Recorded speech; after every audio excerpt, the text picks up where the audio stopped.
అవని వాళ్ళ మావయ్య దగ్గరికి ల్యాప్‌టాప్‌ని తీసుకొని వచ్చి అక్కడ ఉన్న శ్రీకర్‌నయితే ఆ వీడియోని ప్లే చేయమంటూ ఉంటుంది. ఇంతలో అక్కడ ఉన్న శ్రీకర్ అయితే సరే వదిన అని చెప్పేసయితే ఆ వీడియోని ప్లే చేస్తూ ఉంటాడు.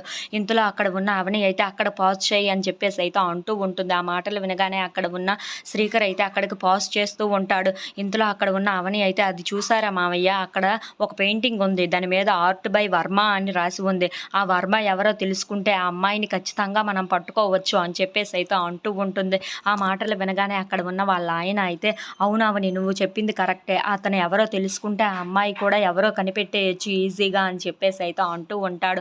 ఆ మాటలు వినగానే ఇంట్లో ఉన్న వాళ్ళందరూ సరే బయలుదేరి అక్కడ ఉన్న అడ్రస్‌కి అయితే వెళ్తూ ఉంటారు. ఇంతలో అక్కడ ఉన్న అవని అయితే పల్లవి దగ్గరికి వెళ్ళి, పల్లవి మేము అతను ఎవరో తెలుసుకొని ఆ అమ్మాయిని పట్టుకోవాలనుకుంటున్నాము. నువ్వు కూడా వస్తే మాతో చాలా మంచిది అని చెప్పేసి అయితే అంటూ ఉంటుంది. ఆ మాటలు వినగానే అక్కడ ఉన్న పల్లవి అయితే లేదు లేదు నేను అక్కడికి రావాలనుకోవటం లేదు. నేను రాను అని చెప్పేసి అయితే అంటూ ఉంటుంది.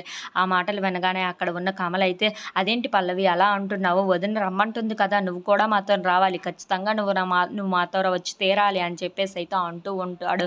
ఆ మాటలు వినగానే అక్కడ ఉన్న పల్లవి మాత్రం లేదు బావ నేను రాను బావ అక్కడికి అని చెప్పేసి అయితే అంటూ ఉంటుంది. లేదు నువ్వు రావాలి అని చెప్పేసి అయితే చెయ్యి లాక్కొని మరీ అక్కడి నుండి కారు దగ్గరికైతే తీసుకొని వెళ్ళి కారులో ఎక్కిస్తూ ఉంటాడు. ఇంతలో అక్కడ ఉన్న పల్లవి అయితే చాలా టెన్షన్ పడిపోతూ ఉంటుంది. అక్కడ ఉన్న అడ్రస్‌కి అయితే ఇంట్లో ఉన్న వాళ్ళందరూ వెళ్తూ ఉంటారు. ఇంతలో అక్కడ ఉన్న అవని వాళ్ళ ఆయన అయితే డోర్ కొట్టి మరి ఎవరు ఉన్నారా అని చెప్పేసి అయితే పిలుస్తూ ఉంటాడు. ఇంతకీ ఎవరు బయటికి రాకపోవడంతో చాలా టెన్షన్ పడిపోతూ ఉంటారు. If you like this video please like, share and